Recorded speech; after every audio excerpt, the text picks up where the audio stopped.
Good afternoon. It's great to be here for second year in a row. It's very good to see such a big audience in Seattle.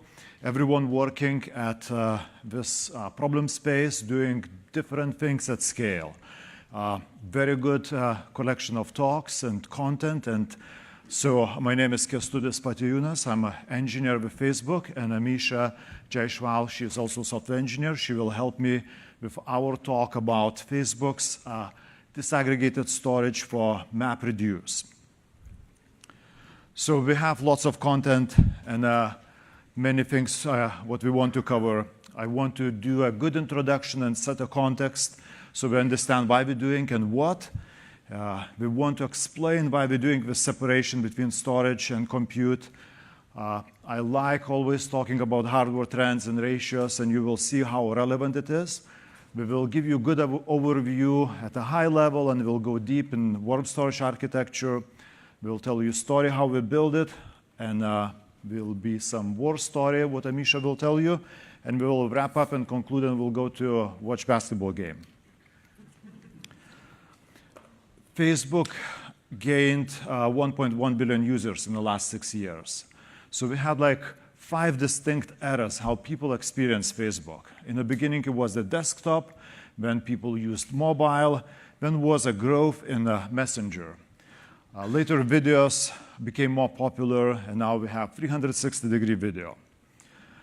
All this growth is reflected into amount of data that users upload and Facebook has to store and serve. And you see our legal cleansed my chart with exabytes of data what we're storing. When people are uploading this data and downloading as pictures and videos in a background, in a backend, we have even bigger demand for the backend data where we analyze usage, we calculate feed, place ads. This data is also stored at Facebook, stored in a data warehouse. So over 5 years, demand for this data, for processing in a data warehouse, was growing even at a faster rate than pictures and videos. So what's in an exabyte? It's if you use 4 terabyte hard drives, it's 250,000 of hard drives. Or if you stack them, it will be about 30 times higher than Space Needle in Seattle. And this is like old view out of a window in the old Facebook office, and we moved to the new one. Data scientists are major customers of data warehouse at Facebook. And we work on making Facebook better and better, day by day. Data scientists work on new and important features, like helping blind people to use Facebook. Sometimes we calculate unexpected connections in the social graph. Or we help people to get more engaged with Facebook. Sometimes we have to help Princeton to understand that they were losing their users. It's a very important part of engineering at Facebook, and we do hire lots of data scientists. Glassdoor even has a special page how to cheat the interview and become a data scientist at Facebook. But the bottom line is that it's like this analysis, what we do, is very unpredictable. It changes day by day. And as we change the analysis, as we invent new things, the demand for data warehouse is also unpredictable. And it's driven by creativity of these people whom we hire, and they work at this data scientists, data analysts. Data warehouse at Facebook processes data from various sources. In the past and now, we use lots of open source systems from Hadoop ecosystem. Majority of the processing is done by Hive running on Hadoop HDFS, collocated on same machines. Indeed, Hadoop and Hive share hosts. Hadoop, or HDFS, gets disks, and Hive gets CPU and memory. Hive uses HDFS extensively. Hive reads data from HDFS, writes it back. Also, it writes permanent data and temporary also. Temporary data is byproduct of these intermediate steps during MapReduce. Facebook shares designs of our servers via Open Compute project. Here are the specs for our Type 4 server used in Hadoop Hive ecosystem. We have some fixed ratios of storage and compute resources in our Type 4 servers. Data centers operate efficiently when we use uniform hardware. Uniformity is a key for efficiency. However, uniformity locks us in the predetermined ratios, and changing these ratios at scale becomes economically infeasible. So efficiency is very important at hyperscale. In the very oversimplified way, the formula for efficiency would be this, that it depends on elasticity, availability, and latency. So elasticity is about our ability to change in an effective way. Availability is about having our systems to do useful work most of the time. And latency, of course, is about speed. But let's look more in details. At the data center scale, it would be much better, instead of having static storage and compute ratio in a single machine, to have ability to split the data center in pure storage and pure compute. This way, when we have more compute for data scientists, when we need to have more compute for data scientists, we can add more compute racks. If we run out of storage, we can bring racks and racks of storage servers. We want to be able to adjust these ratios to our needs at a high scale that is efficient at data centers, and to adapt to the changing needs and changing hardware trends. For example, getting faster CPUs more often, keeping storage for longer time, doing upgrades when needed. For such efficient elasticity, we need architecture that can provide efficient read and write to a storage over the network. So we need to create a system which does usual MapReduce work, but violates the basic principle what MapReduce guys at Google conceived more than 10 years ago, where computation has to be next to data. We need to be able to separate it. It depends. Often due to software bugs or in a kernel mode, user mode, sometimes due to hardware or firmware bugs, or the strangest things like overload or overheat in certain server, certain rack due to a hotspot. And load changes, software and firmware also gets updated, old bugs get fixed, and the new ones come up. So it's an ongoing and never-ending battle. We have teams at Facebook dedicated to fight machine reboots, and goals are set what percentage is acceptable. And unfortunately, when these rates spike in few percentage point ranges, lots of compute jobs get aborted, and Hive is not happy. But what is worse, that tremendous cluster-wide resources are wasted, and critical data processing might be delayed. So at Facebook, we have all on-call duties. Engineers are responsible to run and troubleshoot systems and fix when they malfunction. Last weekend, it was my turn, and we had some incident. And after that, I posted, like usual, on Facebook feed for all my friends a cryptic message. And what I meant was that we had an incident where 5% of the nodes suddenly went offline and never came back, but system didn't have a single glitch.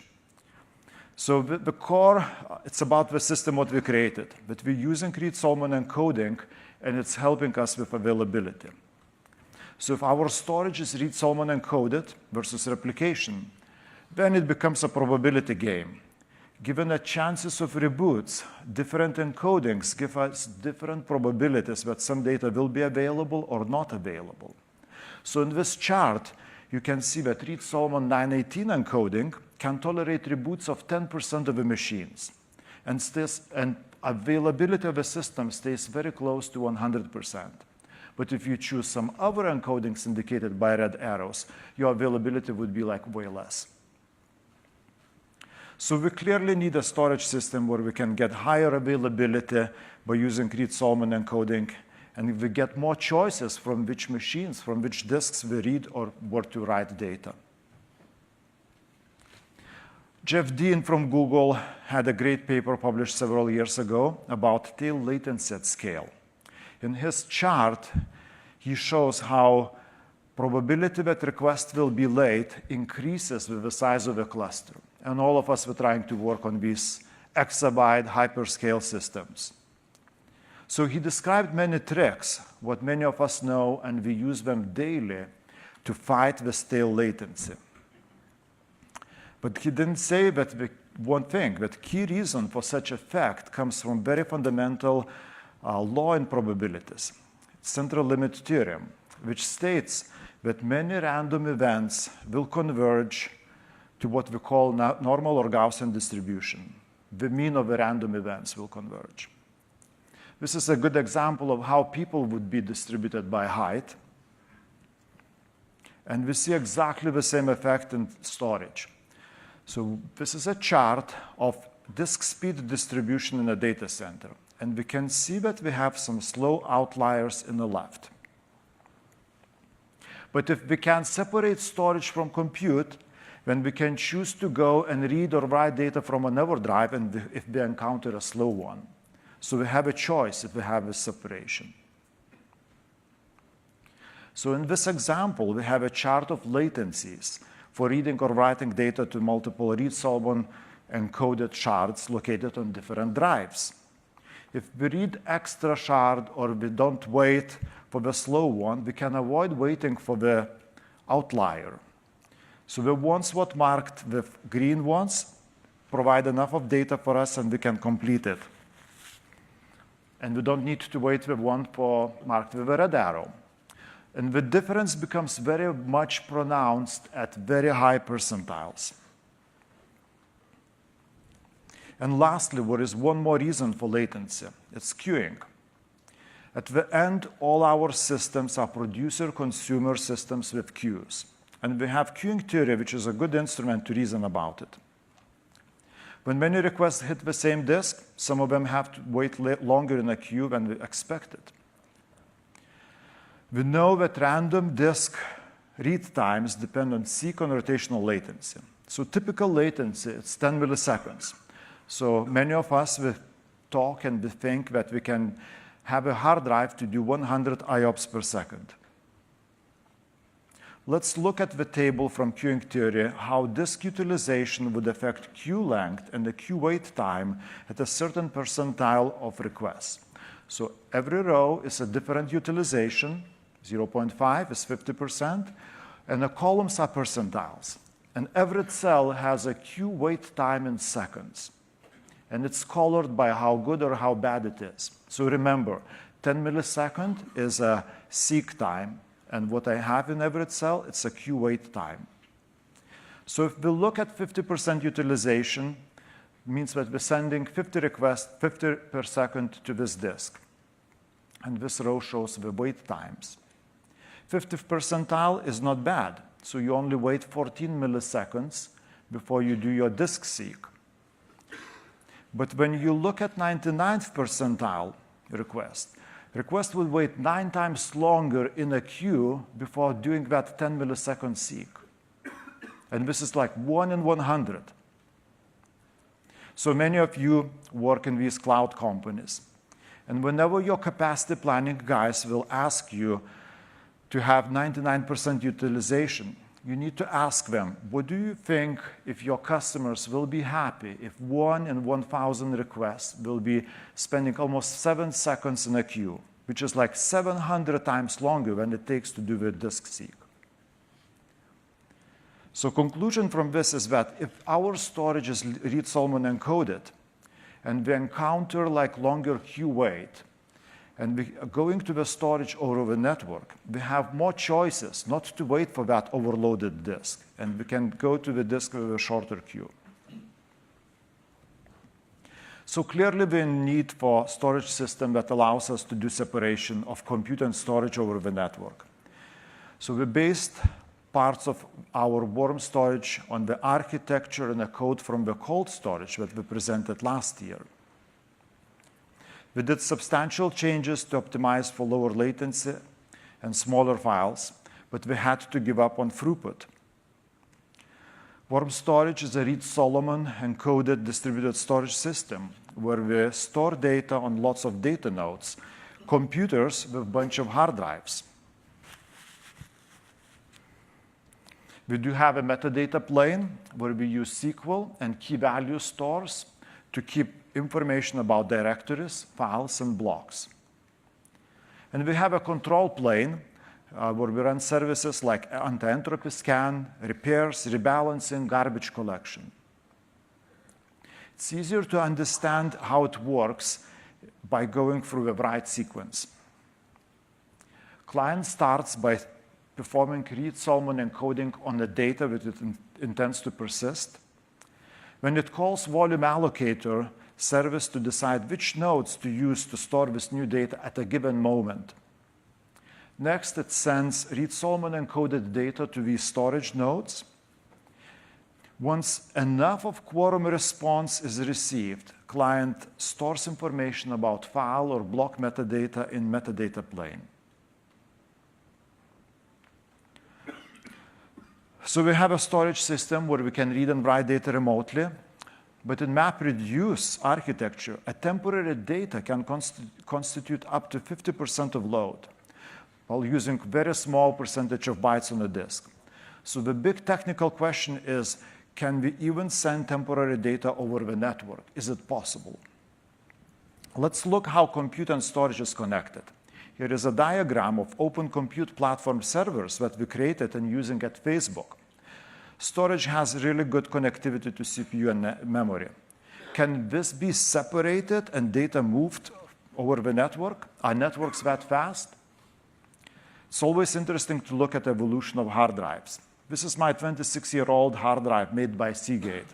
I brought it last year to at-scale conference, if you remember this one. So it's a 300 megabyte capacity, can read 1 megabyte per second.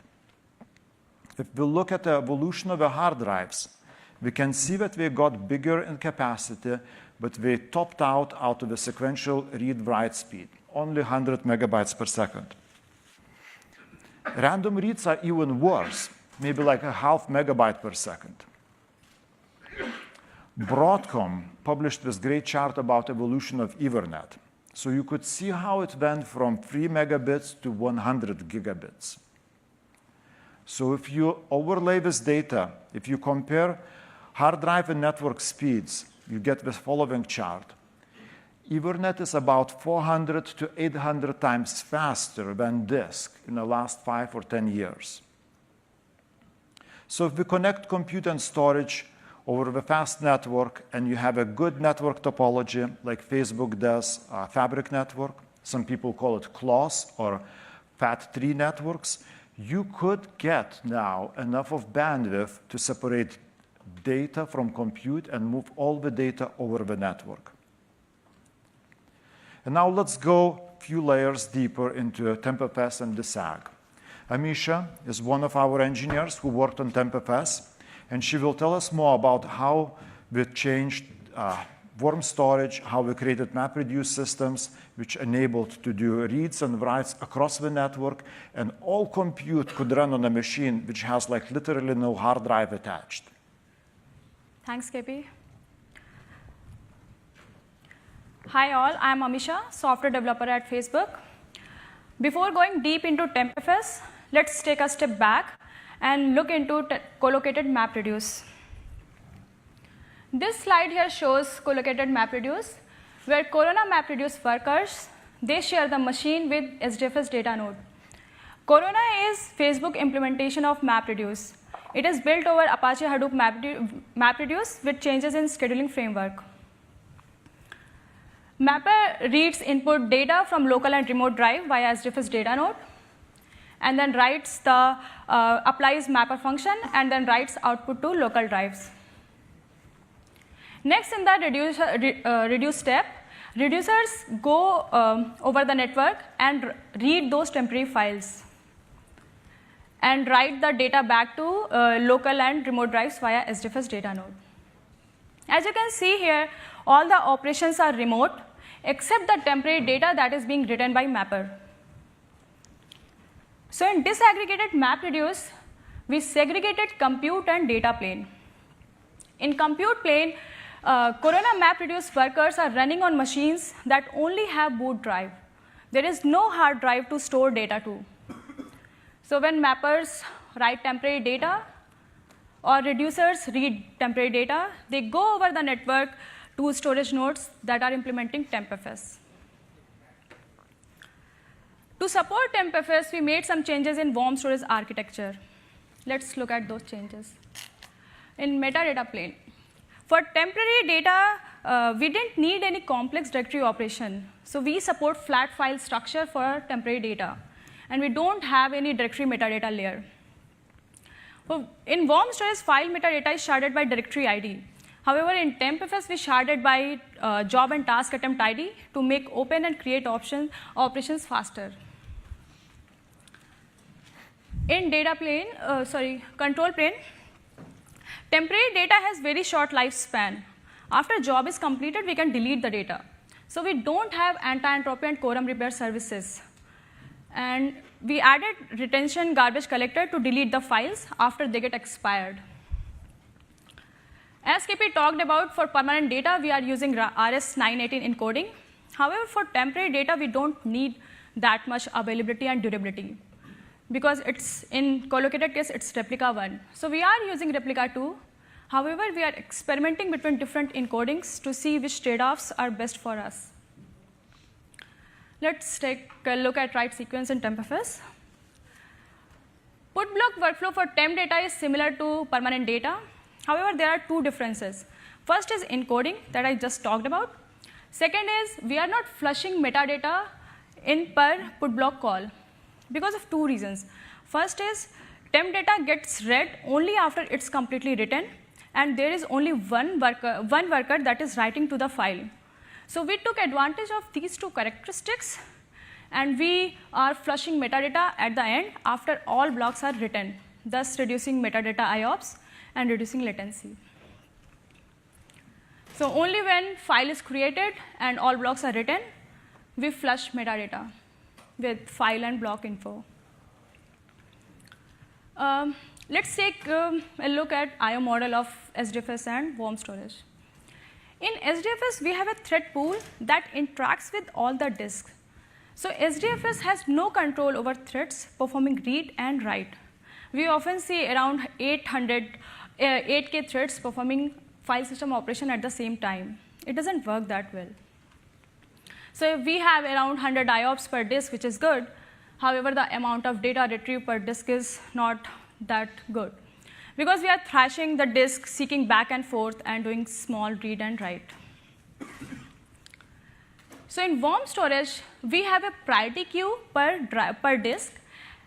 So we control concurrency that goes to the disk. We have one I/O thread which dequeues items from the queue and does the file system operation.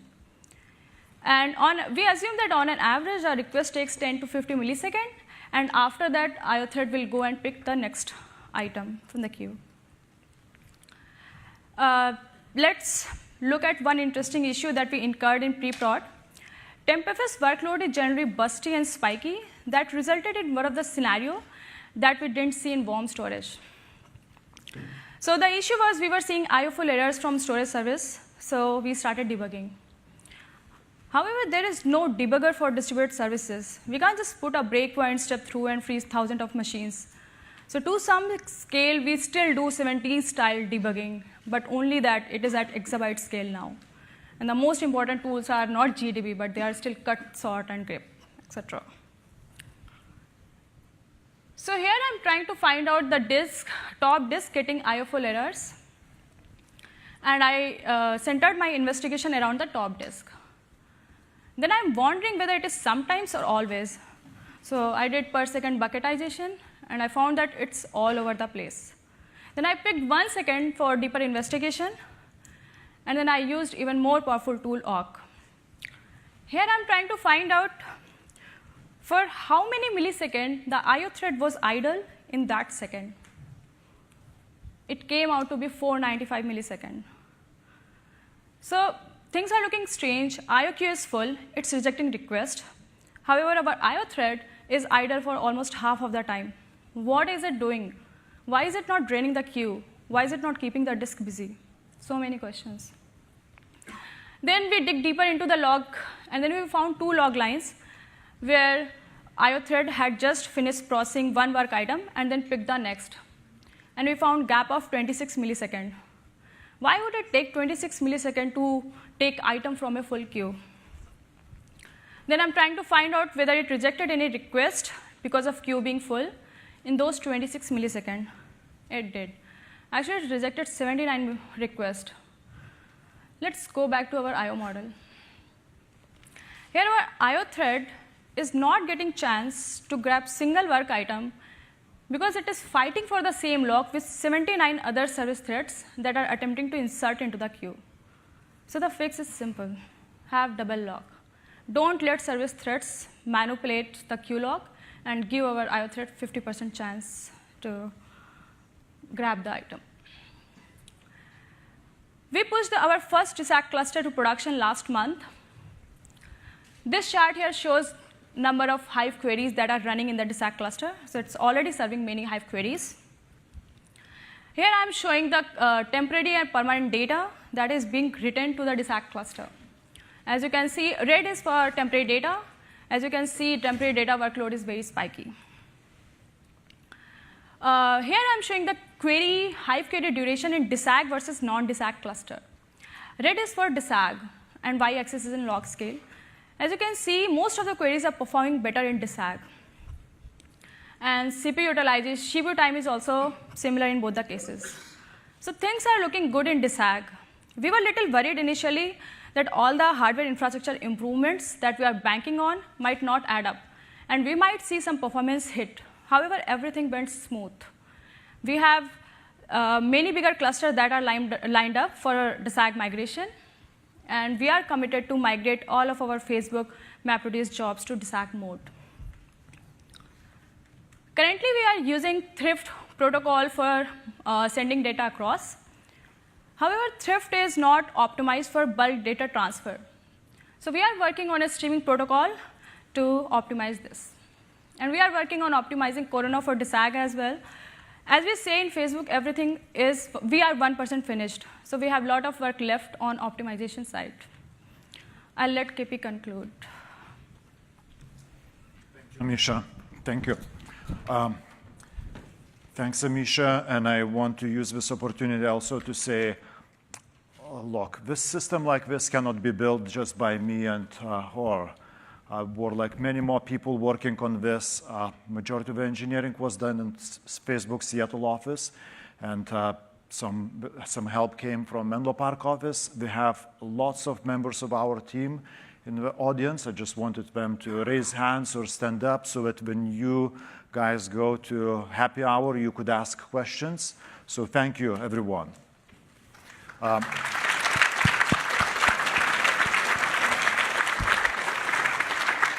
So let's go to conclusions. So I think it's end is coming to Moore's law and Kryder's law.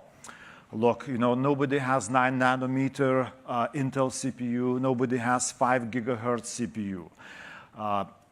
If at some point Seagate, Western Digital will come with HAMR, heat-assisted magnetic recording drive, and it will be 12, 16, 20 terabytes, or whatever we're promising, I guarantee you guys, you will not be happy about this drive. You will not be able to get data out. Networking is still improving. As networking is improving, even if it's not fast enough, you could put 2 cables. So you have ability to play. And James from Dropbox, he told us how hard it is to do durable data store at scale. It's even harder to do it in an efficient way. So, and this, separation between these lines is intentional. So we have these problems, nothing is getting better, everything is just hard. So the conclusion, the only one thought I want you to leave from this event is that, well, we play with what we still have. We can separate compute from storage, and we get better choices and better instruments to deal with the problems, to solve these issues, what we have at hyperscale. Thank you, and we want to take your questions.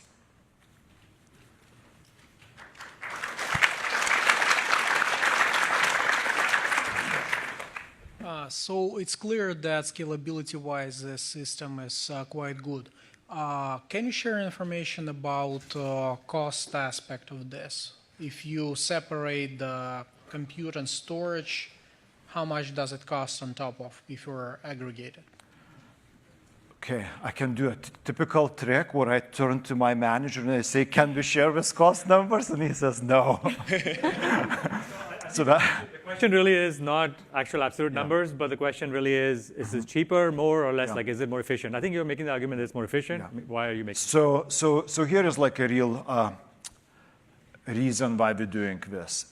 Data centers efficient at scale. It's very efficient to get like 1,000 racks with hard drives and 2,000 racks with latest Intel CPUs because it's efficiency of scale.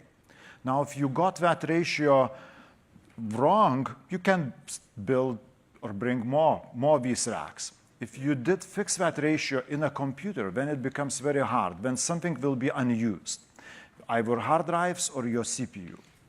And data centers are like very large, and they cannot do changes per one machine, per one host.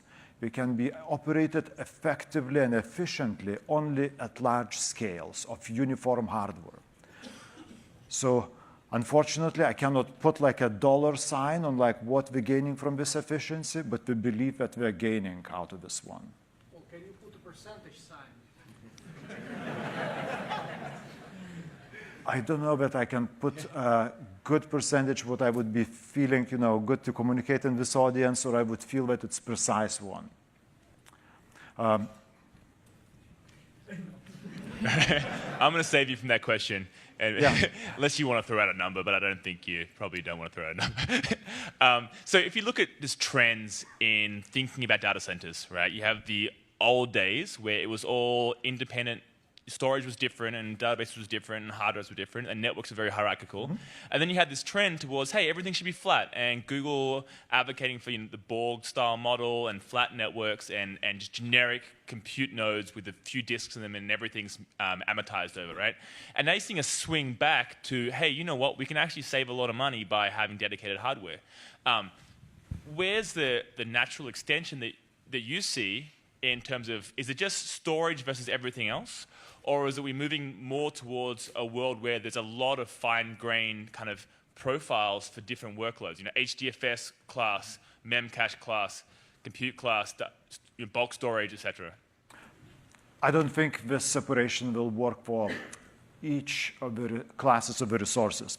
I think it works very well with hard drives for the reason what I was trying to emphasize, that network is so much faster and hard drives cannot get any faster.